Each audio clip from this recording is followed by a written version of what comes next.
What is up, geeks and geekettes? It's another episode of the Countdown City Geekcast. My name is Ted, aka City. Joining me, the man behind the magic. You know him as Joe Garcia. What's up, everybody? I'm glad to be back after a 2-week long hiatus. Be talking all things geek with my boys here, Maddie B and Ray and Teddy. I raise my bottle to you, Maddie. I'm back. I appreciate it. Back in the saddle. We also got my partner in crime, the one and only Maddie B. Joe, let's get reviewing. And if I was an apocalyptic scenario, I don't know what I would want more than an ice cold Miller Lite. Show today is brought to you by Miller Lite, and we appreciate anyone who supports the brand. What's going on, fellas? Official, unofficial sponsor. Last but not least, he's riding a high today because we talked to some stars from the Star Trek Picard series earlier today. More on that later on. It's Retro Ray. What's going on, guys? Get ready to What's up? start doing reviewing now. Absolutely. If you're in the chat, say what's up. How are you guys doing? Gunnar Barker's first. As always, hello fellas. How's it going? It's What his up, birthday Gunnar? today. It's Gunner's What? birthday. Happy birthday, Gunner.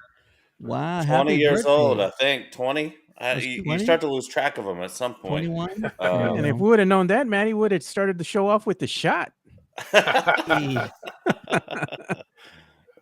But we got a great show, and thank you for saying what's up. We got a great show for you guys. We're going to be talking about some geeky weekly headlines, just some things that have popped into the mainstream. We're also going to be discussing some very important dates regarding Star Wars content, Star Wars events, Star Wars everything. More importantly, first off, we're going to be talking about everybody's new favorite show. That's right, The Last of Us, episode 4. Please hold to my hand. We're going to be discussing it thoroughly. So if you haven't seen episode 4 yet, you know what to do. Pause this video, go check out yesterday's episode, and then come back and see what we have to say about it. And if you have seen it, stick around. We want to hear from you guys. Let us know what your thoughts are on episode 4 of HBO's The Last of Us. Real quick, The Last of Us, which has been steadily increasing on a weekly basis. Here are the numbers week after week. Episode 1, 4.7 million viewers. This is like active when the show drops. Episode 2, 5.7, a whole million people up. Episode 3, 6.4. Episode 4, 7.5 million, another increase of a million viewers. I mean, the show is a hit. You actually don't see numbers like these very often. Very few times you get jumps like this on a Well, weekly basis. They're But it's actually doing doing fantastic. the opposite of what the House of Dragon did. So House of Really? Dragon, House of Dragon opened with 10 million, huge. But by its third episode, it had dropped very significantly, and then it sort of plateaued through the end of the series, as where The Last of Us seems to be on a different trajectory of gaining viewership as we go, even now into episode 4. There you go. It still So hasn't hit the reversed. 10 million number that Game of Thrones or the House of House of Dragons Dragon. hit initially. So it still hasn't done 10 million on one episode yet, but its trajectory looks to be better than the House of Dragon. I'm willing to take some bets here. What are the bets or the chances that we see a 10 million audience viewership number by the end of the season? Anybody The want to take that finale? bet? Yeah, I'll I would take bet. it. I'll take 10 mil for the finale. You taking the over or under, Maddie? I'll just play. Life's too short to bet the under. You always bet the over, because if you don't bet the over, you're rooting for a bad game. There So you go. I always bet the over or not at all. There you go, Maddie. I like Maddie's style. He goes all in. There you go. He's a gambling man. I love it. I love it. All right, here we go. Let's get into the episode now. You know how we do? We start our conversation with a summary, and it goes a little But something like first, this. But first, but Episode first. 4. Please hold to my hand. We catch up with Joel and Ellie, who are continuing their trip west, but not before getting into an altercation with a group of raiders around Kansas City. Joel is able to fend most of them off, but Ellie is forced to shoot one of them in order to save his life. Next, we meet Kathleen, leader of the resistance, who is eager to find someone named Henry, and apparently he's also got somebody with him named Sam. More on that later. Joel and Ellie are able to remain hidden for the time being and make it into a high rise without being spotted. But later that night, the two of them are awoken and held at gunpoint by Henry, we presume. Joe, we'll start with you, man. Episode 4. What are your thoughts on this episode? Did you like it? Did you not like it? Tell us what you think. I liked it. I enjoyed it for its world building and going ahead and seeing where these characters are currently at, in their journey. Because we last saw them when they were like driving away in a shitty S10, Chevy S10. They're gonna go cross country, to go ahead and see our featured heroes, or vigilantes, shall we say, go and check on his brother, and see what's going on with him. But you knew something bad was about to happen. I mean, come on, it's the end of the world, it's the apocalypse, and one of the biggest threats out there isn't so much, the monsters that we see here, or the people who have been mutated. It's more the humans, and I think that was interesting to me to see that aspect of things. Humanity going down the shitter and just trying to be scavengers and be opportunists and try to take whatever they can from anybody that they can get it from. So we find our heroes in dire straits. But one of the things that I really appreciated out of this particular episode is the relationship that's starting to flourish between our main characters here, especially with Ellie, and Joel. It's good to see what's going on right there, because you're seeing more of the father and the daughter dynamic starting to blossom there. He's even laughing at that stupid pun book that she had. And that book is freaking awesome, dude. My daughter would be reading me that and telling me those stupid jokes all damn day. And then he even goes and gets in on the fun as they're trying to go to sleep, when she's saying that stupid scarecrow joke, and that just goes to show you that he's starting to warm up to her a little bit here. So interesting to see how that relationship is starting to blossom a little bit more. And he even kind of tells her, she asked before they went to sleep, she's like, are they going to, is anybody going to find us here? And he's like, no, nobody's going to find us. And he's tired too. He wants to go to sleep, but he stands guard, because he's trying to protect her and he doesn't want nothing to happen to her, So he's standing vigilant uh, at the campsite, and then waking up to the smell of coffee. And she's like, everything's new to her. And I think that's what everybody likes about her character. She had never been in a vehicle before, she had never been on a road trip, so to speak, like this. And she hadn't really seen or smelled coffee. So everything is new to her. And she's like, what is this stuff? It's disgusting. We've all been there, man. We've all been there with like, Yeah. that smells disgusting. Smells disgusting. And But it's now really that's what we all interesting. I love this episode and seeing how far she would go to help him survive as well. Because at this point, their stories are intertwined. You know. absolutely. And something that I mentioned in a previous episode, with him being overprotective with firearms, and I'm like, yeah, there's gonna come a time when he's gonna understand and realize like she's better off being taught and guided, with using this to protect herself, him as well, but mostly herself. And now we get it in this episode. So he's he's picking it up. I mean, pretty quick. The trust is there.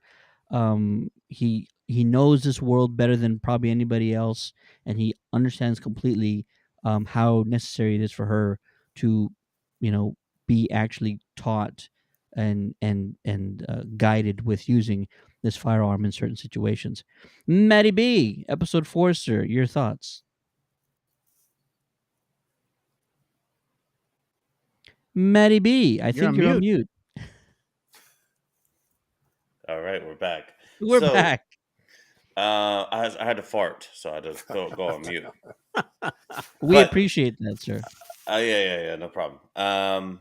But this is a classic conundrum that these sort of shows put you in, and she put him in a pretzel a few times. There are no, just because Joel is taking care of her and the story is being presented in that manner doesn't mean that Joel's a hero by any means. It doesn't mean that he's a good person, even. In fact, you know, she's talking about family a little bit, maybe trying to allude to him that she feels like he could be a little bit of her family without giving that up. And he says, "No, you're cargo." Tess' family, and like so, Joel isn't a good person, and he's done a lot of bad things over this time, and his daughter dying through this is, didn't help. But I think even if we go back to that first episode, he's sort of an absent father. He's not really around that much. He doesn't remember small important details to her. I don't think Joel's like a very good guy, and I think that he's going to start to learn to become a better person through this journey with her. But I like how they're putting that through. I like the no pun intended book. It's DLC from the game. I mean, it's the no pun intended book is a big part of the game, and those jokes get very annoying after a while, for sure. But it was great. That moment at the end of the episode when she does it runs through your jeans joke. Fantastic. It warmed my heart, and especially following up in episode 3 that was so heartwarming and so emotion felt. It really just kind of shows you how cohesive the show is. I knew that this episode she was going to have to pull that gun out and use it, right? We kind of knew that was going to happen. The way it happened, I thought, was also very true to a video game, because you only come across so many bullets. So if you have an opportunity to kill something with a knife as opposed to a gun, you're going to save your bullet.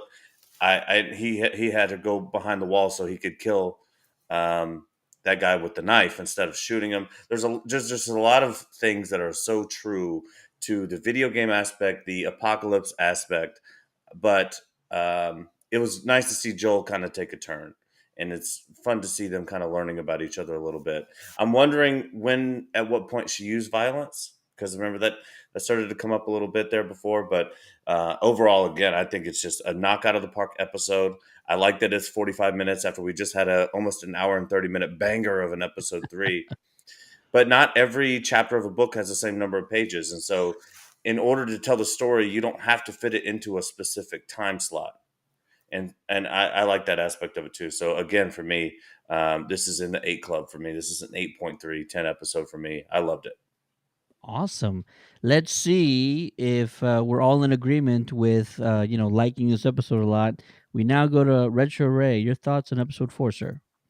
Yeah, it's definitely great. I mean, like Maddie said, it's cool not knowing it. It's leaving you wanting more.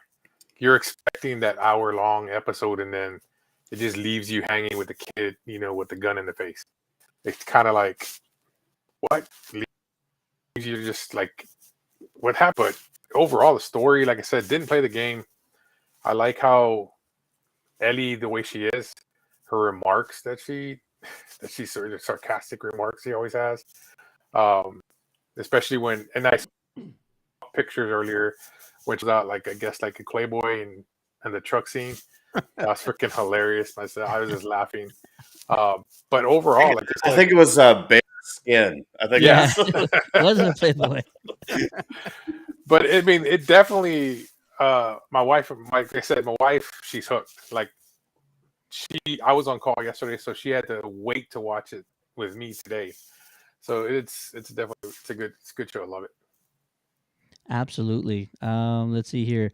Some slight deviations from the game, as I understand it. In the game, they were actually closer to Boston. They were actually in Pittsburgh around this point in time. But here they're over in Kansas City. So they're actually trying to push them along further across the country. I've seen enough Walking Dead episodes and zombie movies to understand if you see anybody yelling or crying for help, like you immediately like get out of that situation because just like in Mad Max with oh gosh, what's his name, Mad Max with the guy who played Bane, who played Bane. I don't know. Oh, Just make the point. What's the point? When he sees somebody screaming for help, he goes, "That's bait."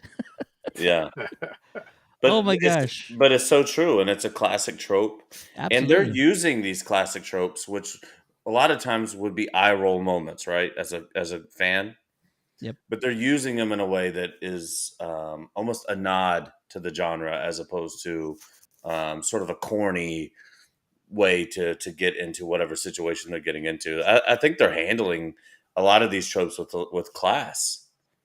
absolutely. And Tom Hardy, I remembered it. Tom Hardy, who was that meme that's a meme everywhere. Now it's a social media frenzy. Everybody uses it across all social media platforms. That's bait. So yeah, no, Joel knew exactly what that was, and this is getting really interesting because you see these type of villainous characters in other properties. I mentioned The Walking Dead. It's another zombie-like horror TV show, so I'm gonna probably reference it a lot. And a lot of times, Walking Dead was very simple in the first 5, 6 seasons. You had people trying to kill you. That means they're the bad guys. This one, it's a little different. Like you immediately start feeling bad for the third guy who gets shot in the back by Ellie because the dude's like, number one, he looks like he's in his late teens, and number two, he's actually like crying out for his mom, and he's trying to reason with them and bargain with them. He says, "No, no, no, we're friends." Like he's almost saying all the right things to get out of this situation. Almost, like he's like right there. Maybe I would have left him, but not Joel. Joel's like, "No, no, no." You turn away, Ellie. I got to take care of this. Daddy's got to take care of business, is what Joel's Yeah, basically Yeah, these guys saying. and try to run up on you and kill you, dude. I ain't gonna let yeah, nobody live. and I get it. I get it. humans are liars. The kid was lying. But I do appreciate about this scene because there was part of me because she had the gun up again, and I thought maybe she was going to pull the trigger. But I like it for the show to maintain as much of her innocence as possible. Yep. And they did that, and so she didn't see the killing, and I think it's very important for the show moving forward and development that she holds on to that innocence just a little bit longer. But we were mentioning the teens thing, which is pretty funny because I don't hang around a lot of teens.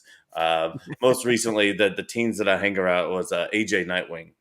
And the funniest thing about her in this series and about teenagers in general is that it is impossible for them to take anything serious. Yeah. It is 100% impossible for them to find, maybe we need to just be serious right now. They just have zero grasp whatsoever on how to do that. And she is portraying her age range flawlessly. Oh yeah.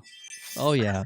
It's it's hilarious you mentioned that because I'm actually watching all these episodes with my son who's about to turn 16 in a couple of weeks, and he's played the game, and so he kind of helps me coach me, what, not what's happening next, but like what differences are happening.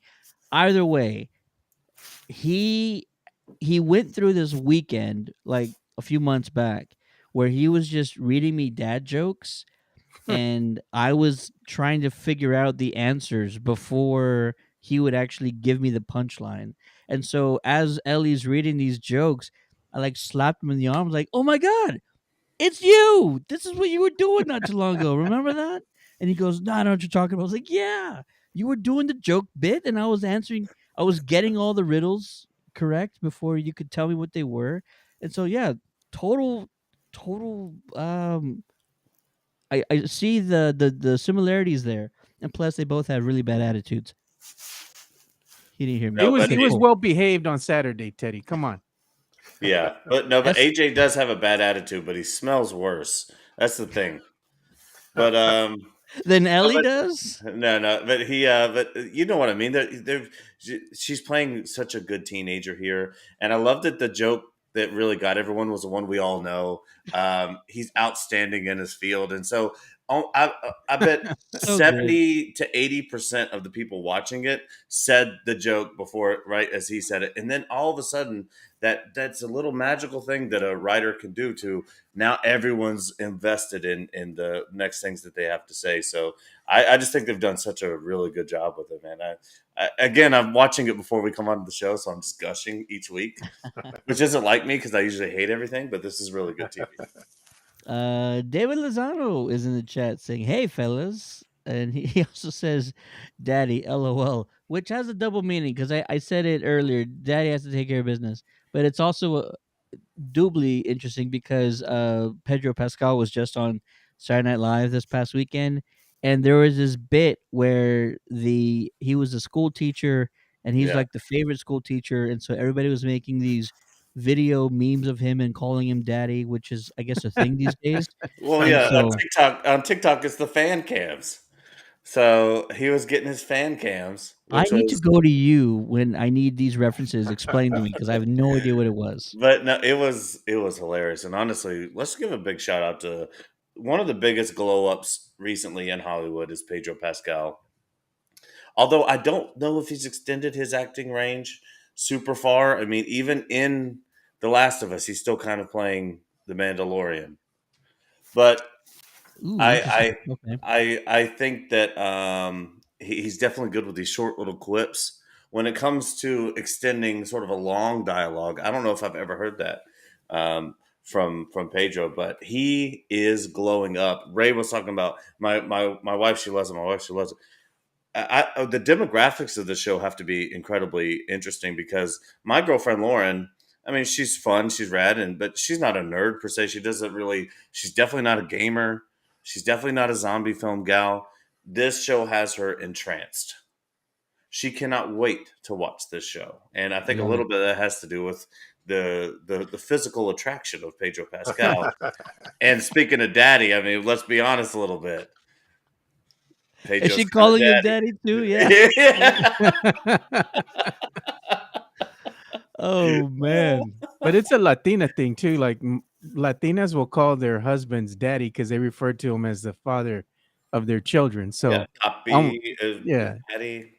yeah. So it's a Latin thing. But yeah, I mean, the one thing that Maddie just said right now is like, his girlfriend Lauren is really into it, even though it's not really her genre. My wife is really into it because she likes the horror, post-apocalyptic world and all that stuff. But the one thing that I think makes this show appeal to so many people, even though this is not their cup of tea, is the world building. They've done a great job of making you believe that this world that you're in is real, it's tangible, you actually care about it so much, you're already invested in these characters, you're there for the ride, and you're seeing all these other uh characters that they're taking time to really bring to light, even though they really only portray just a very small portion in the video game, so I think they've done a miraculous job of world building, and I think it's appealing to a lot of people. Speaking of appeal, Legacy Nerd says, I do have to say this show seems to appeal to just about everyone. Yeah. And that's another reason for the jump in viewership numbers on a weekly basis. It's crazy. Brett's in the chat saying, Papi? Papi.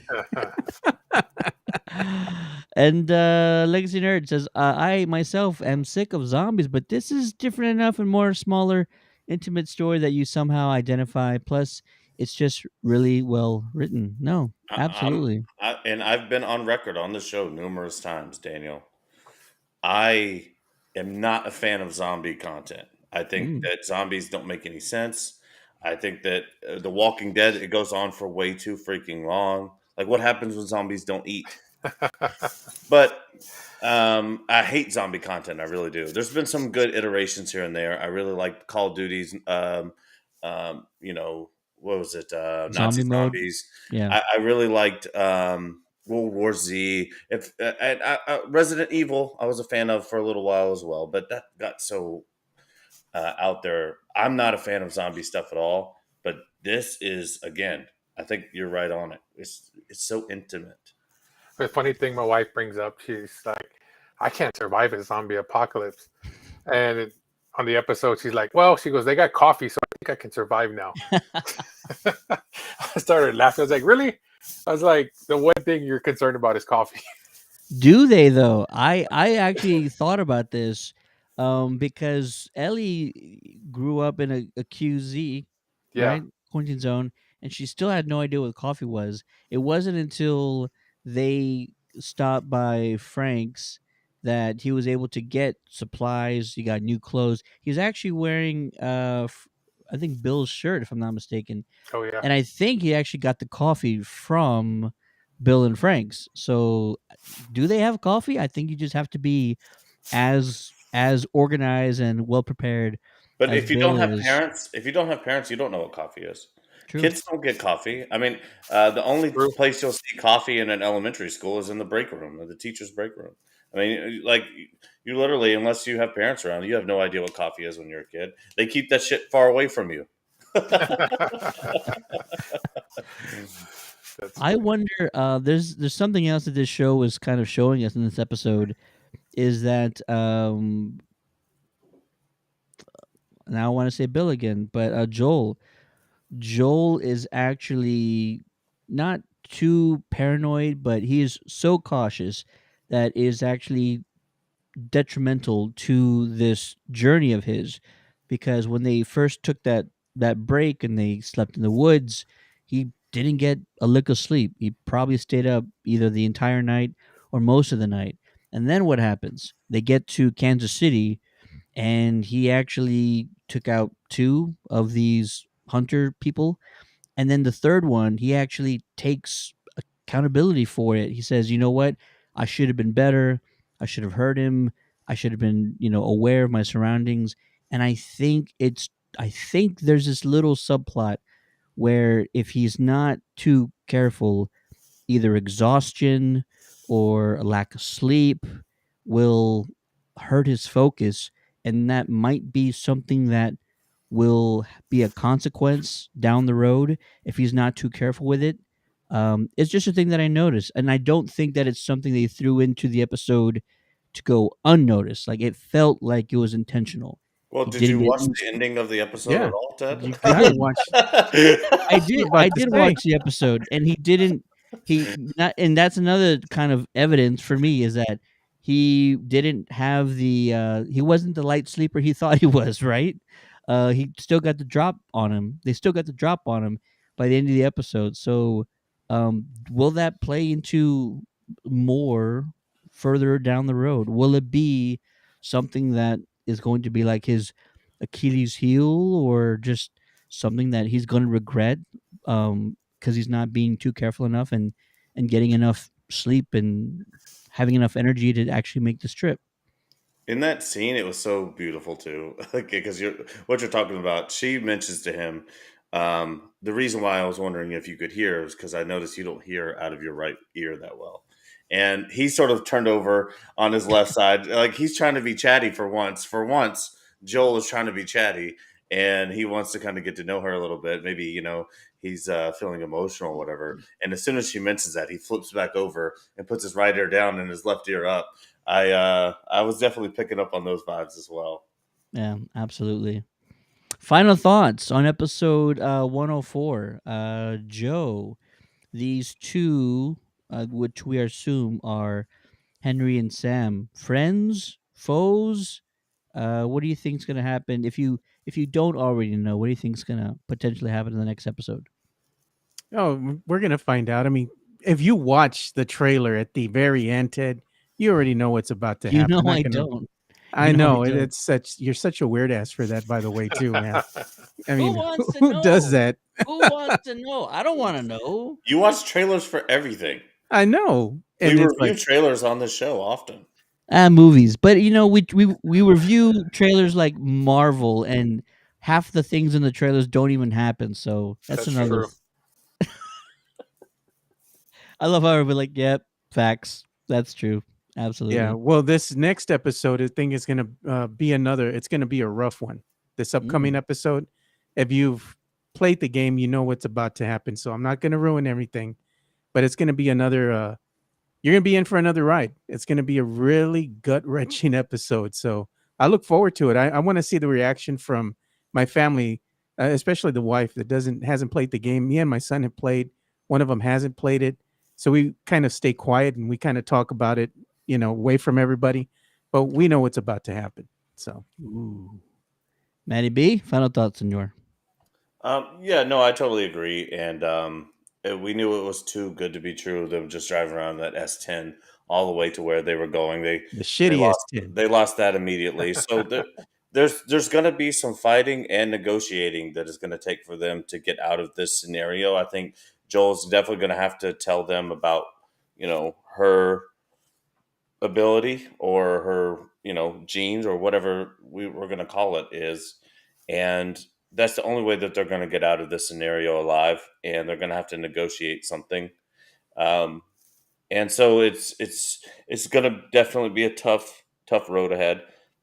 Overall, the thoughts on the episode though, and I like that they did 45 minutes. It's almost impossible to top the episode they had last week. I mean, talking about an emotional ride that sort of pulled us off of the storyline. They had to find a way to get us back into the mode of we're in a fucking apocalyptic scenario and not try to outdo the episode they had last week.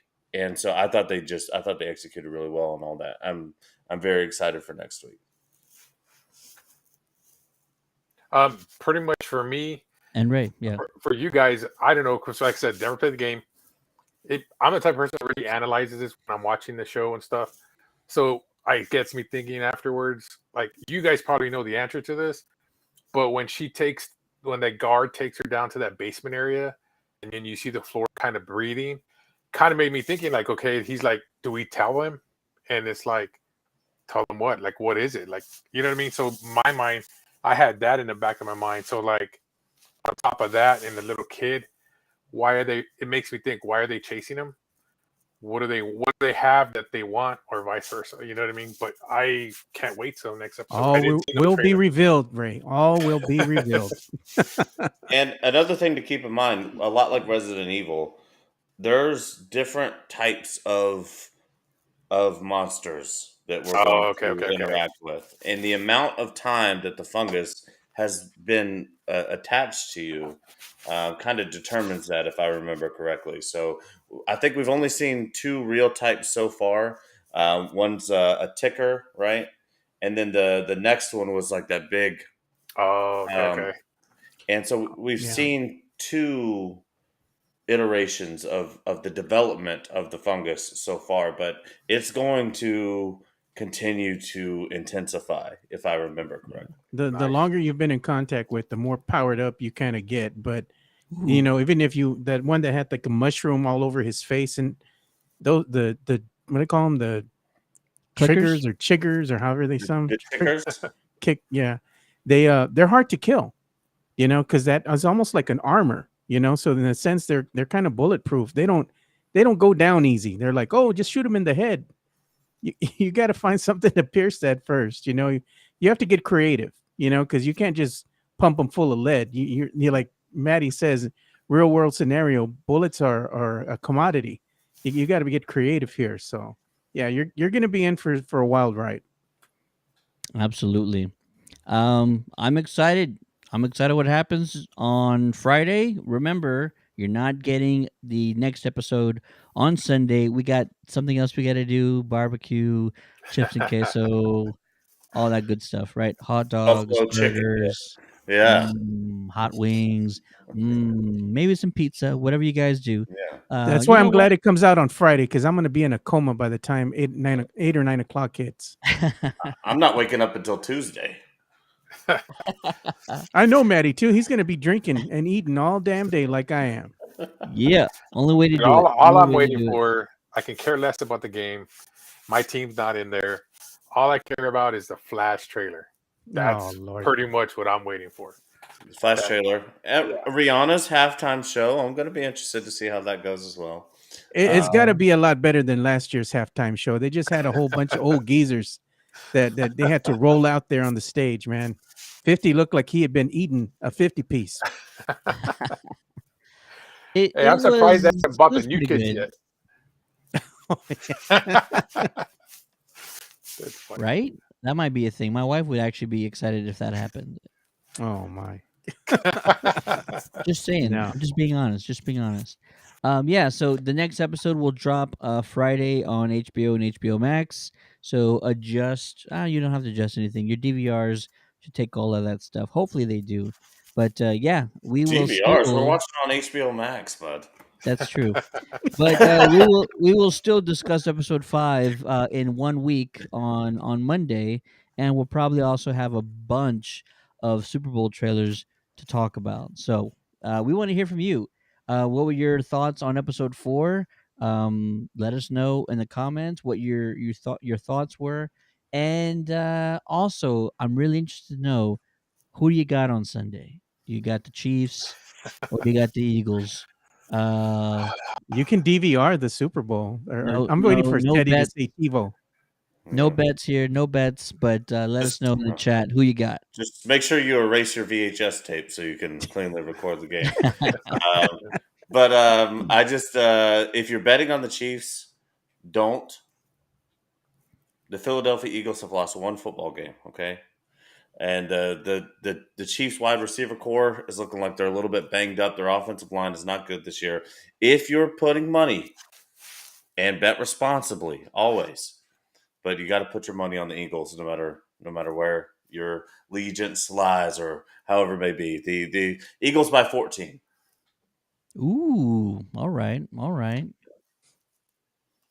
Anybody else want to take a guess? I'm going All to I say care is- that Mahomie and the Chiefs are going to wind up beating the Eagles because the Eagles right now, I think, are just a little bit too over cocky. And they're going to sneak in and really steal the game from them. You can't count out Mahomes, man. He's a great quarterback, and so is Jalen Hurts. I think it's going to come down to who can outlast the other team. I think it's going to be a shootout. I think both defenses are going to play really good. The Eagles' defense is really good. Don't get me wrong. I just think Mahomes is just a little better than the Eagles' defense, so he's going to find a way to win. You can't never count out the heart of a champion. So Ooh, there you go. Mahomes is going to win. I got the Chiefs by 7. Ray, what do you got, man? Just like my dad says, as long as my numbers hit, that's all that matters. I like that. I too would probably say the same thing. Let's see here. Mahomes, I don't know how banged up he still is. The Eagles have been so impressive all year long. I'm gonna go with the Eagles. I'm hoping for a close game. It's always great when the Super Bowls are just down to the wire. Those are some of the best moments in the history of sports. So I'm hoping for a close game. I hate for it to be won by a field goal, but I'll just say Eagles by 3. I hate the Eagles. I'm a Cowboys fan. I don't root for the lechuzas cagadas. I'm not. I can't do it. I can't. But if it comes down to it, the only way that the Chiefs can win is on their unscripted plays. Mahomes is going to have to really create some of those unscripted moments he does with Kelsey, and maybe they'll even start throwing in some of those random guys who didn't catch passes all year. Maybe the Eagles didn't have film on and try to switch it up. But I'm saying it's going to be a 2-score game. So we'll check back in with you guys next Monday, and Yep. we'll see where everybody landed. But I think it's Eagles Mahomes is by good at improvising. He's really good at improvising. Just, the feel for the game that he has is second to none. And Hurts, he can hurt you with his running game. If he's feeling 100, you better watch out. Yeah, it's going to be Absolutely. tough. We'll see. Yeah, he's We not shall like see. he's not like any other quarterback to stay in the pocket. He's like Pistol Pete Maravich. Guys, I don't know if you guys know how he was ahead of his game. Oh yeah, He threw for people sure. off, but he wasn't, so I feel him doing those plays where he's running out of the pocket and they got to decide, do you cover the receiver or do you go after Mahomes?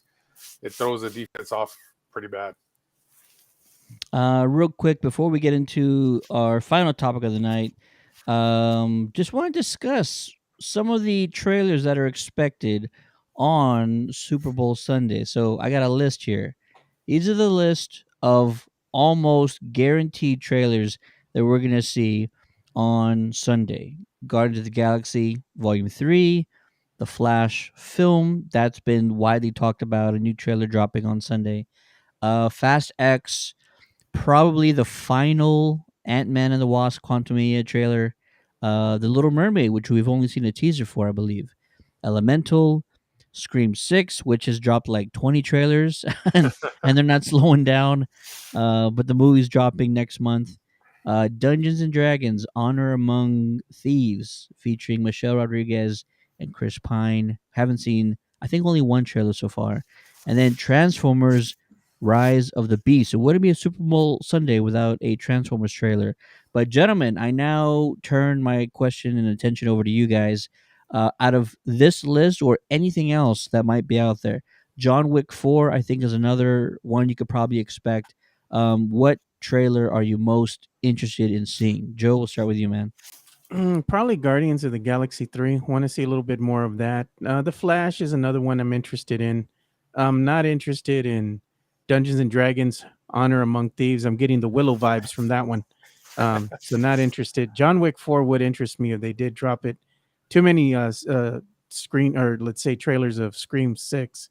Elemental, possibly interesting. Little Mermaid, I had enough Little Mermaid already, so I'm over it. Ant-Man and the Wasp: Quantumania, if they can show us a little bit more footage, might be something that would pique my interest. But other than that, I mean, beyond just Guardians of the Galaxy, The Flash, and John Wick 4, that's probably about it for me. Awesome. We're on Aquaman 3, right?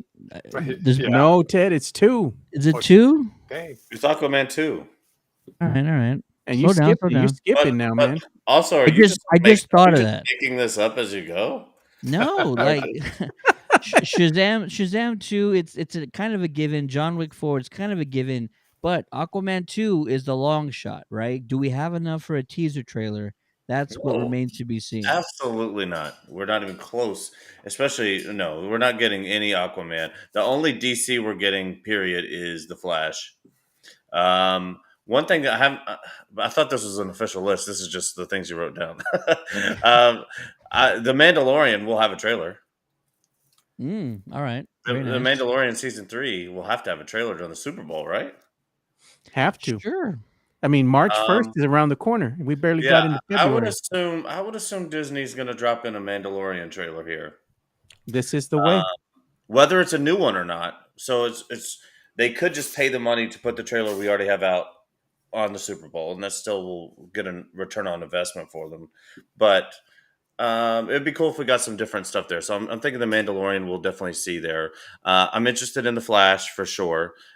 Because I predicted that movie wouldn't even come out, but also predicted at the same time it's probably the best movie ever. So I'll hedge my bet there and rest in the middle. So I hope that it's great. Fast X, I could give a shit less about.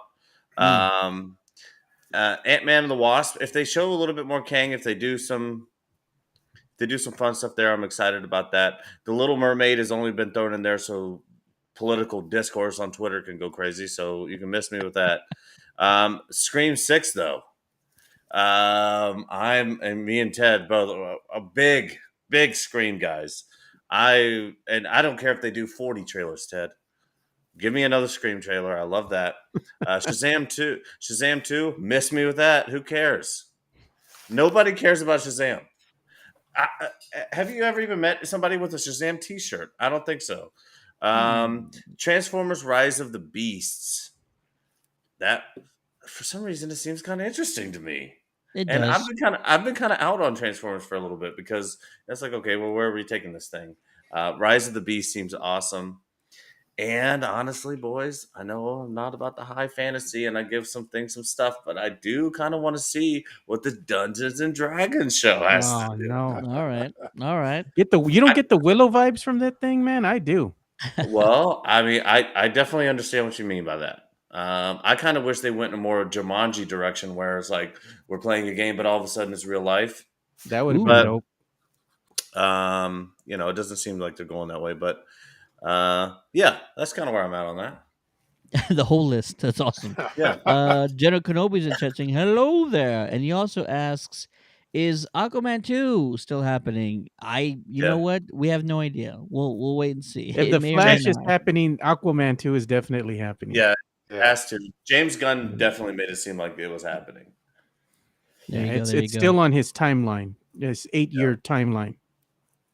Retro Ray, not gonna forget about you, man. Out of all these trailers, which are you most interested in seeing? Well, I'll be honest with you, I'm going to say, of course, Flash. Um, then, of course, Scream. And the one I really want to look forward to is the Transformers Beast, Rise of the Beast. Um, Especially since we haven't really scheduled it, but we're going to actually try to interview the original Primus from the cartoon series. So if we can get that interview, it's going to be pretty interesting. I want to hear his thoughts on, it coming to live action. But yeah, that one I'm really interested in. Like I said, big Transformer fan. I went to BotCon. That's where I actually met the guy who plays Primus of Optimus Prime. So I'm definitely interested in those. Shazam, my wife, of course, is gonna love that one. So that means I'll be watching that one. Dungeons Absolutely. and Dragons, my buddy, he's like not happy about that. He's very pissed. But yeah, those are the ones I'm Really? looking interested. Yeah, those are the ones I'm really interested in. And then of course Ant-Man. I want to see what end credit we're gonna get. You know, I'm probably most interested in Guardians of the Galaxy, because I can't remember his name now. The director, what's his James face? James Gunn? Gunn. James Gunn. Man, it's been a long day.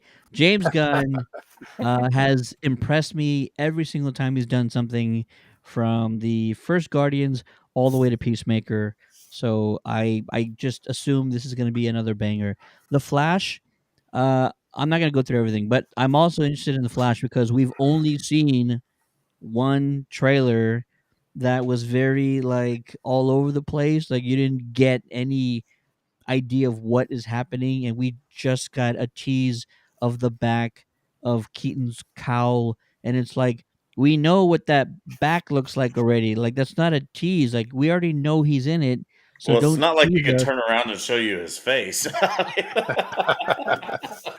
Just any other shot with Keaton would have been sufficient, but instead they just tease that he's in it. But it's like we know he's in it. You've already told us he's in it. You don't need to tease that he's in it. Other than that, John Wick 4, why go and make four of these? I am interested in what Keanu is doing in this one. He says it's probably the best one or his favorite of the entire franchise. So, very interested to see what that's all about. Maddie brings up Scream 6. I'm actually holding off a little bit on how much I'm going to like or dislike Scream 6. I'm going in cautiously because usually when you take a horror villain and you put him in Manhattan, it hasn't gone so well in the past. That's all I'm saying. So I am waiting, and I'm just going to wait and see what happens. Jenna Kenobi in the chat says, Maddie, stop making a better D&D movie than the one we will get. Facts. Absolute facts. And then Brett says, Young Avengers, question mark. I think we're a few years away from it. Hey, Oh maybe yeah, that's phase 6. Or that's maybe that's like the first movie of phase 7, probably. But is Keaton Bruce or is he Thomas Wayne? Oh, definitely Bruce. But are they going to fumble using Keaton in this movie? There's a very good chance of that. Are they going to really use him to his full potential? Well, that remains to be seen. But yeah, definitely Bruce in this one. Well, just segue into kind of like what we'll be talking about next, I'm sure. Is it super outlandish that we might get a Survivor and a Mandalorian trailer on Super Bowl Sunday? Ooh, I would not put it past them to put 'Cause in a video game trailer. Yeah. we did just have Survivor delayed. So what was it mid-April? That's a great segue into our next topic, which is all about Star Wars news and updates, because just like Maddie's already mentioned, there have been some changes with regards to dates, and then we have some that are coming up really quick here. So let me pull this up right here. What you're referring to is the pushback of Star Wars Jedi Survivor, pushed back to April 28th now, a week before Star Wars Day, right? Celebration, yeah. Oh, Star Wars Day, yeah. Yeah, Celebration is actually let's just start from the beginning. So, March 1st, we've all been talking about it. We can't wait to discuss it. The Mandalorian returns. April 7th through the 10th in the UK is Star Wars Celebration. Might have a few friends that are going out that way. Congrats to them. April 28th, after Celebration, is the release of Star Wars Jedi Survivor. And then May the 4th be with you, Star Wars Visions Volume 2, which is the anime sort of side projects, are going to drop on Star Wars Day. So, let's see here. You were talking about the video game. You hope to see a trailer on Sunday. That'd be kind of cool. I think it's important. Because one, we got to sell. The Jedi Fallen Order did great. Mm-hmm. But this pushback is interesting. There's been a lot of rumors about that. I spoke with David Lozano over at the Star Wars Stuff podcast, and just confirmed to me he doesn't know anything that he's talking about. No, I'm just kidding. I'm just kidding. No. We love David, but I disagree with him here. That it's. I think that something that has to do with the Mandalorian season 3 ties into Jedi Survivor, whether or not it's Ooh. Cal. It doesn't have to be so big that it's Cal Kestis, which would make sense. Again, we spoke in age appropriate actor. Why would you hire him if you never plan to use him in real life? He's appropriate for the time, and everything makes sense that Cal Kestis at some point will be a live action, and he's in the Mando sort of timeline. So if it's not that big, there's no way that they had to just push it off because they wanted to make sure everything was polished and nice. I think that it has to do with the way the story is lining up and not wanting to detract from the Mandalorian if part of those stories overlap a little bit. And I'm going to hold on to that and believe that it's not getting leaked because we've had a lot of surprises in Star Wars that were held on as a secret. We didn't know Luke was going to show up at the end of Book of Boba Fett. We didn't know that was Mhm. going to happen at all. And that's huge, right? So that's news you would expect to leak absolutely. So, and David had a good point. He said, I don't know if Cal is going to get the Luke treatment. But I was saying that Cal's doesn't need the Luke treatment. He's not a character as big as Luke, and it may be easier to kind of sneak him through without having any leaks through, without having to go through the Secret Service level confidentiality you would have to have Luke come in at the end. Um, I'm thinking that Cal something in the Jedi Survivor has to do with the Mandalorian season 3, and I'm just going to leave it there. But I'm wrong more than I'm right. But I feel good about this one. General Kenobi's bunker says, Matty B, if we don't get a live Cal Kestis, I am blaming you for my broken heart. If we learned anything from Disney, Disney thinks that they know better, so they don't always give the fans what they want. You know Y'all what? should know better than this. You know what though? I had that train of thought, and I was the last one on the show to think that they would give us a master Skywalker in his prime. I was the last guy to think that was ever going to happen When that because X-wing came in, Joe, it gave us what we wanted. they did. They don't They always did. though. They don't always do that though. That's what I'm saying. John Favreau and Dave Filoni might. Disney won't. Dave and John just might. Disney's fooled me once. They ain't fooling me twice. I'm not falling for that bullshit no more. Legacy Nerd says, Hot D gave Matty B what he wanted. Feet. Patas. We need to bring back the feet rating scale for the next season of Hot D. Yeah, hot D, baby. You know what? Um, This show, it's off the rails. It's all over the place. We need to shake things up a little bit.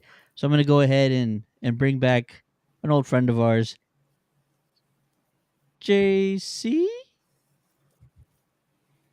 no, he's just waiting until 11 till we could do our mandatory Monday staff meeting.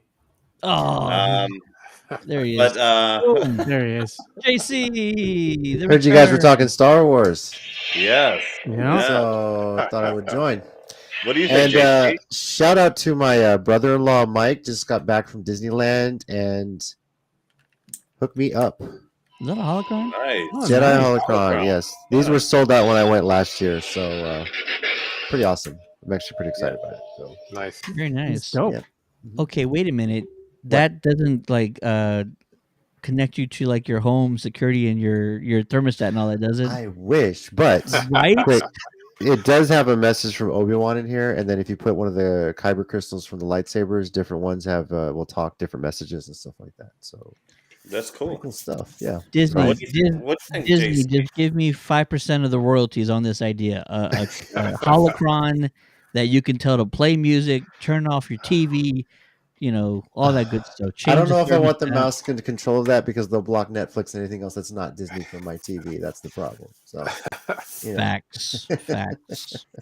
JC, what do you think? Do you think that Survivor was pushed because my running theory is that there's something in Jedi Survivor that overlaps with the Mandalorian season 3 a little bit. could be Whether one of it's two cow things. tested or not.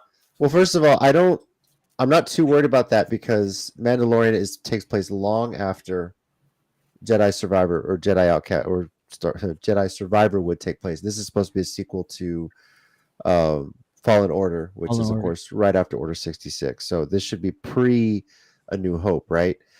My experience with games is that if they are taking the time to delay it, it's because there are some other glitches, things they're trying to fine tune, which as a guy who plays a lot of fighting games, fix that shit, please, before I buy the game and spend $60 on a buggy game. I would appreciate that. So I think that's really what's going on here. Video game making is a long, drawn out process, and I'm good with the delay if the game comes out great. The less patches down the road, the better. So Very nice. That's Very my nice. But I think they're pretty close, BBY. Yeah. BBY, I think they're pretty much running in the same. They're running in the exact same time. Yeah. So potentially. yeah, Jedi Fallen Order was like 9 BBY, and I think the Mandalorian season 3 would be like around 10 BBY after the Battle of Yavin. So, I mean, I think they're running close. I think it's possible. I mean, it's years down the road. It just depends. I mean, at this point, Fallen Order was. I mean, unless they're making Survivor like way after Fallen Order. Survivor's like 5 years after Fallen Order, I think. So it's pre A New Hope still. Yeah, but so is Mandalorian, right? No, Mandalorian is post Return of the Jedi.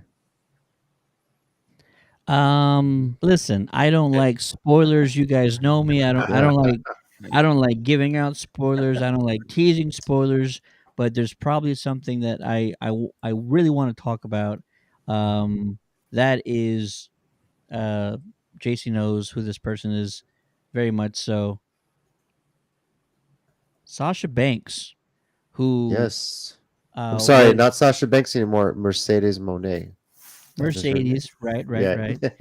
She was fantastic in the previous season of The Mandalorian as Cosca Reeves. And months ago, there was an interview she did, and she blatantly told the interviewer, I'm sorry, don't want to disappoint anybody, but don't expect to see me in season 3. Like, she kind of came out and, like, dropped the ball and all that good stuff. There's rumors that might have been a little bit premature. Some fans are thinking that was just a decoy to misdirect us or whatever. That she actually might appear in the next season. I would love that. I think she's deserving of it. I don't know how busy her schedule is, but I would very much so like to see her participate in the next season of The Mandalorian. Any takers? Am I alone in this? I would really like to see Mercedes in the next season. Ted, Yeah. come on. Do you think anybody doesn't want to see Sasha Banks in the next season? I'm sure she's in it. It's a long wrestling thing, misdirection, So I think we'd love to see her. yeah. And just give her more to do. She did that one scene where you got to see her in a close combat fight sequence with Mando, right? And that was like fantastic. More of that stuff, bigger scale. I think that would be great. Everybody would love to see it. So yeah, hopefully that's a thing. Yeah, well, she was off WWE TV for a lot of last year, so I'm pretty sure she was doing something. Mandalorian stuff, yeah. Let's hope so. Let's hope so. I That's pretty much it on the Star Wars updates. The Jedi Survivor gets pushed back. Mandalorian is quickly approaching. We will be previewing the new season right before it airs, and then we'll be discussing it on a weekly basis. Probably going to bring some friends along for the ride as well. So be sure to tune in every week after the Mandalorian drops, and we can't wait to discuss it and talk about it. It's going to be fantastic. Let's see here. Will The Last of Us be done by the time that airs, or is he going to be on 2 shows at the same time? How many episodes is The Last of Us? I think it was I want to say 8 or 9. That'd be interesting. 2 running Pedro Pascal, very similar characters on at the same time. Quick question, guys. So y'all don't think that in the Mandalorian that we're not going to see a flashback of the Night Owls? Mm, I'm not ruling anything out. Because I mean, you got Yeah. Bo-Katan, and you do see her in one of the trailers in Mandalore. I mean, you don't think we'll see kind of like a flashback? who knows? You might. That might be how because they they're get- going to show. They're going to show Mandalorian, before the fall, in one of the flashbacks or several of them. So who knows? You might see them. Yeah, I've heard a lot of swelling about night owls potentially, and there's like some imagery that might lead you to believe that they're hinting at that, but it's not super solid. But I wouldn't put it past them at all. I mean, it would make sense a little bit because we have to get a little bit of Bo-Katan's drive and her emotions. We have to get a little bit of the history of Mandalore and the Mandalorians, as you know. Din Djarin, it tries to make his ascent to that rank. So I mean, anything there, I think is possible for sure. Because we also got to figure out, like, how did she lose the lightsaber? Oh, the In dark battle. saber? Dark Yeah. Saber, yeah. Yeah, she darksaber. she lost it in battle to Moff Gideon. Yeah, so that's what I'm saying. I'm wondering if we're going to see that actual battle. That would be awesome to see if they were to give that to us. Yeah, Yeah, it would be. absolutely. It would be interesting. I think she's definitely gonna try to get it back from Din Djarin, or that's gonna be part of the plan, unless he just like ascends so much that she's like, okay, well, he's Big Daddy now, and that's what we're gonna have to do. But You're going to I call him don't. Papi. Yeah, I mean, it's she's definitely, and you have to win it in battles, and she was a little bit pissy there that Din Djarin got it from Moff Gideon. That's definitely going to be a drive in her character there, I believe. So I think one of the ascension points here would be him going ahead and going into that pool so he can attain for his transgressions, and maybe something else will come out. He'll be enlightened in some way and earn the respects of not just the old, Mandalorians that are true to the old religion, but the ones that have survived the fall as well, and look to him maybe more as a leader instead of the yeah, the other And- one Sure. that wants to steal it from him. and it's been pretty clear that this is his destiny, right? Yeah. Star Wars is very much about destiny. Very rarely does that sort of fall off. So I mean, I think that it's definitely his destiny, but I think she is going to try to put up a fight. I think a lot of the intro is going to be her trying to figure out where he is to get it back. I And think when she might finds try out to. he's- I think Go Bo-Katan is kind of desperate at this point, Maddie B. I think she might try to get it by nefarious means. Yeah, but There's she no does- honor in that though. Yeah, but she. I don't think she It cares. won't work for her. She knows she has to beat him in battle to get it. She don't knows think- more about it than he does. I don't think she can though. I mean, he's seen some things. She's a baddie too. Let's not Bo-Katan. She knows her stuff too. But it They'll- seems as if it's his destiny. So we'll see how it goes. I can't wait, gentlemen, and hopefully we'll get some more JC on these Monday streams because this is a big moment in Star Wars. It's one of our best properties we have right now. Yeah, Yeah. the good thing too is that we're due for some good streaming shows to hit Disney Plus. I mean, Maddie, we've been privy to some pretty horrid stuff, man. The Willow just took the air out of the sails, Maddie. There's been more than that took the air out of the sails. There's I been get- more. I- There's been I- more. I- Yeah. There's been Um, yeah. but it's not like we have to watch Halo again, so we'll be all right. Oh Actually, God, man, actually, You we should, actually watched it? it was bad. actually that should be the Super Bowl punishment. So whoever gets the worst prediction on the Super Bowl has to watch Oh God, no Halo way! I season won't over. even bet that. No, Yeah. I Jericho won't even bet that. couldn't even make it through Mhm, half of the first episode. mhm, And that was the best episode. Like he should have at least mhm. finished that one. Oh, it's He hilarious. couldn't. You just watch the first episode and then just No, stop. Like He you're didn't even done. watch the I full know, but episode. I'm telling you, people don't want to watch Halo. Just watch the first episode and stop, and then that's it. Yeah, Don't Yeah. even bother with the rest. I think he made it through the halfway mark, and he said he was done. He couldn't no Yeah. more. Brett hilarious. brings up a great point. What's going on with Ahsoka? Do you think we will see a trailer for that? It's interesting because Super Bowl would be a great place to drop a teaser trailer. However, Star Wars Celebration is also not too far in the future, and so they might just kind of hold that off because they want something to present to all these people flying around the world to go to Celebration. So I could see Yeah. it going either way. And shout out to Brett who actually threw us 100 stars on today's Oh, stream. shout out, Brett. Nice. Let's go, Brett. Thanks, Bravo, Brett. sir. Bravo, Thank sir. you. But yeah, there's too much like coming out before Ahsoka. If they're gonna spend Super Bowl money, it's gonna be on what's gonna most quickly make the money back. So it's gonna be Mando, if anything, and Jedi Survivor, I think. If anything. Yeah, Brett wants to know Yeah. when we're going to be talking Vox Machina. I watched that on Amazon Plus or Amazon Prime, should I say, and it's pretty good. I don't know why we don't talk about it. It's like a comedy. It's a raunchy comedy, and I love it, dude. Wow. All right. All right. General Kenobi says, I want to see a flashback to Satine, Yeah, that'd be Yeah, great. that would be awesome. preferably with Kenobi. That would be incredible. Yeah. When are we going to actually start talking Bad Batch? Because I'm tired of being here waiting on the sidelines. We need to start talking about Bad Batch, or I'm going to Oh, riot, dude. I just finished Bad Batch too, so we can actually we can do that on the next show. I'm totally willing to dive into to some Done. Bad Batch for sure. Oh, We're dude, like I we're love like Bad halfway Batch. through, right? So we'll just do like a halfway point and then continue from there.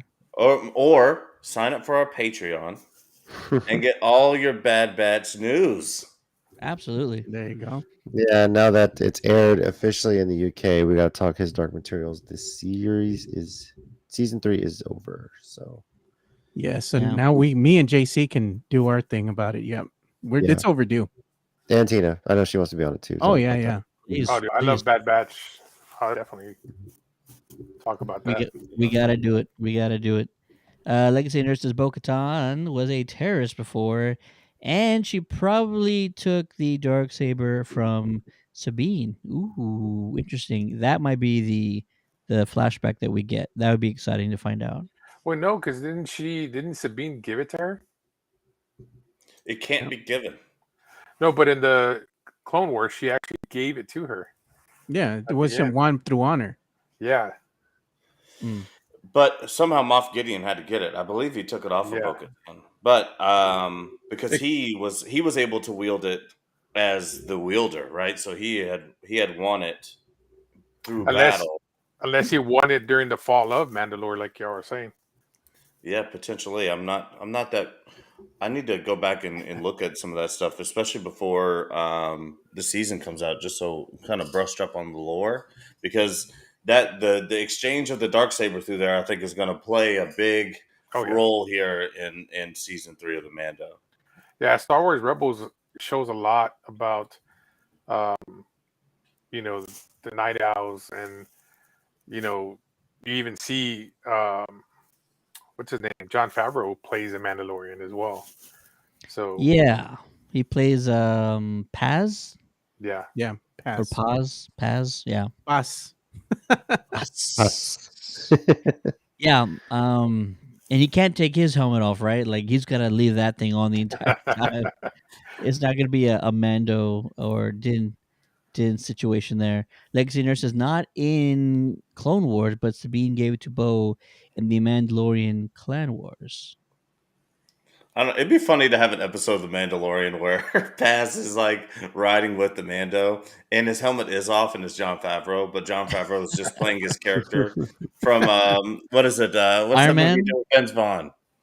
Oh, Um, why am I blanking on Swingers. it? Yeah, Swinger. So Oh, John Favreau is basically just playing his character from The Swingers with his helmet off, but next to a Din Djarin completely helmet on and being totally serious. There you go. I can see that happening. Brett says, I'm still waiting for a Bad Batch cameo in one of the other shows, Mandalorian, Fett, or Ahsoka, at least an Omega appearance.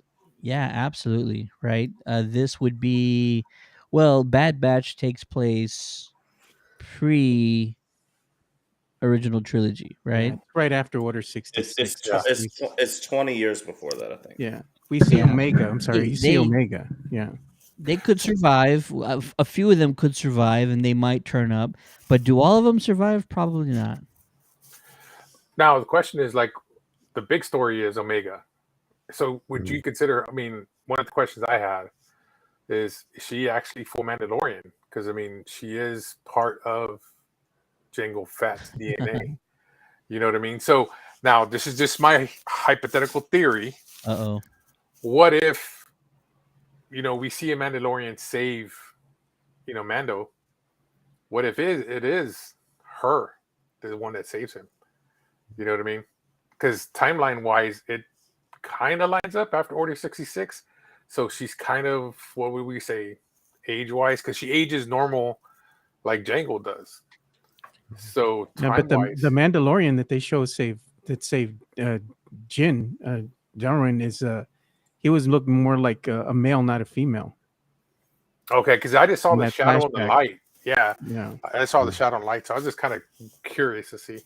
Like I said, that's just my theories. It Yeah. could be a thing. It could be a thing that we see here in the future, and maybe she would have some sort of claim to leader of one of these clans out here. You know what I mean? Yeah, They could easily do that.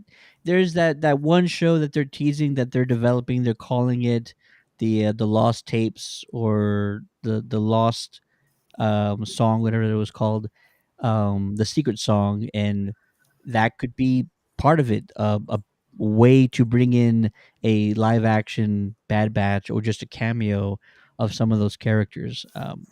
Which ones? Not really sure, but that yeah, remains to be seen. Yeah, and on the talk of like Mando 3, and we've been talking a lot about the lore of the Mandalore, but let's be honest, what we're really wanting to know is who's breaking through that door in the Order 66 scene. yeah. I mean, there's going to be a lot of that stuff too. And Benny? who gets that Be a hell of secret? a cameo. Yeah. Who gets that flashback out of Grogu? Is that Ahsoka? Is that Luke? Is that potentially a Cal Kestis? I mean, who would be working with Grogu to sort of pull that flashback from his memory? I think that it's. I cannot wait, guys. I'm really excited.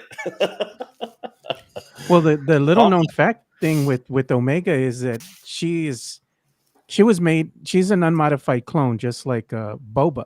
Boba, So yeah. basically, that's Boba's sister. Yeah. So it'd be interesting to see maybe somewhere down the line they wind up meeting up.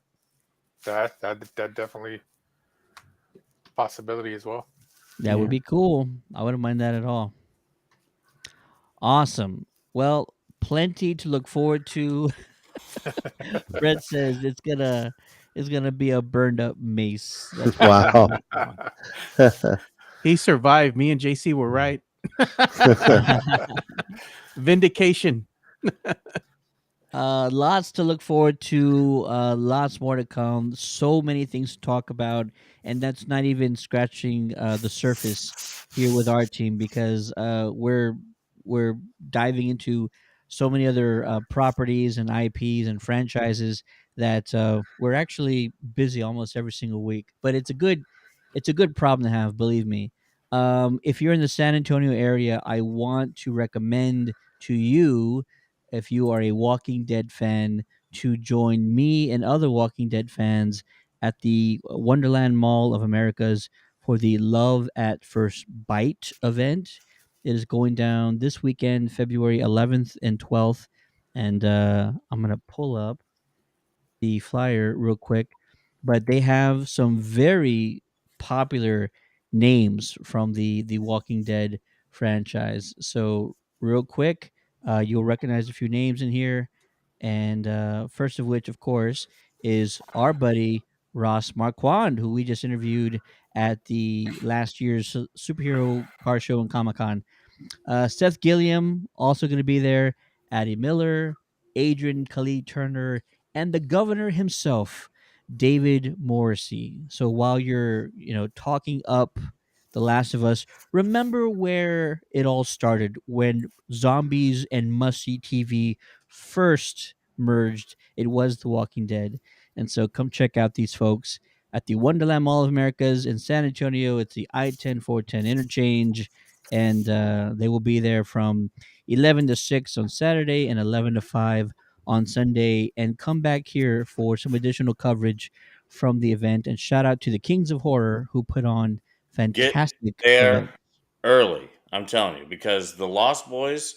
I mean, that happened back in the '80s. Obviously, it's a cult classic, but this Walking Dead has a much more recent. There's a much wider demographic that the Walking Dead hits, and the Mall of America was packed for that event for the Lost Boys. So if I was you guys, I would get there early. Well, not just that, you want to make sure too, because you got Whovians that are going to be there. Because the governor just didn't play the governor; he was also in Doctor Who, and then you also got the other gentleman that also came out in the Avengers, who replaced what's his name as the Red Skull.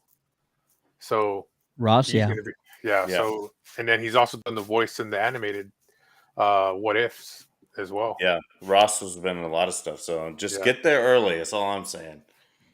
And they also had another addition to the event, Travis Love, who not only is in The Walking Dead, but who also had a small part in Black Panther: Wakanda Forever. So come see Travis as well this weekend at the Wonderland Mall of Americas, February 11th and 12th, for the Love at First Bite Valentine's Day horror market event. So excited. So many things going on right now. That'll do it for this episode of the Countdown to the Geekcast. Next week, we will catch up on The Last of Us episode 5 and also talk about, hopefully, some surprising trailers that dropped on Super Bowl Sunday. And maybe we'll discuss who got the closest to the actual pick. And we'll also be previewing Ant-Man and the Wasp: Quantumania, because it does drop next week, and we are all excited. For the Geekcast, my name is Ted, aka Steady. Thanks again for watching. With me is the man behind the magic, known as Joe Garcia. Thanks for watching, everybody. And make sure you like, subscribe, and share to the Countdown City Geekcast. And make sure you check out the countdowncitygeeks.com so you can see all the great articles and all the content that we have going on, from the WrestleCast to Ghost Heads Radio with Maddie and Teddy. So make sure you go check that out. Absolutely. Over there on the far right, we got Retro Ray. Going on, guys. Yeah, definitely a good show. I'm actually looking forward to talking about some more Mandalorian stuff too, because that's my favorite stuff. And very soon we will be dropping Ray and my interview with Todd Stashwick, who we interviewed earlier today, who is going to be playing a role in the upcoming final season of Star Trek Picard. And he is a diehard, lifelong Trekkie. So it's a great interview, and can't wait for you guys to check it out. Also, we got my partner in crime, the one and only Matty B. Crush another can, boys. He-Man Woman Hater Club. But not really. We love ladies. But I did have to say something. Go check out our website, guys. CountdownCityGeeks.com. It's up and running. It looks beautiful. There's a few articles already posted. Get to learn more about us and stay up to date with your news. And please share it with your friends and on your page. Joe put a lot of work into that thing. I did. Absolutely. And we love him for it. It looks amazing. And last but not least, making his return to the Geekcast over there on the bottom right, the one and only JC. Thanks for watching and listening. Join us on the WrestleCast this week. We'll recap NXT's Vengeance Day and look ahead to Mission Pro Wrestling's show this weekend here in San Antonio. So Awesome. we'll catch you Thursday. Appreciate it, guys. Have a great night. We'll get to Peace. Brett. Get to Brett real quick. Brett, yes, there is a link to store on the website. CountdownCityGeeks.com. There's a link to the store. Scroll to the very bottom, or there's a tab on the top for the store. It should give you everything you need. Great question. Great question. Yep. Awesome. Have a great night, guys. See you next week.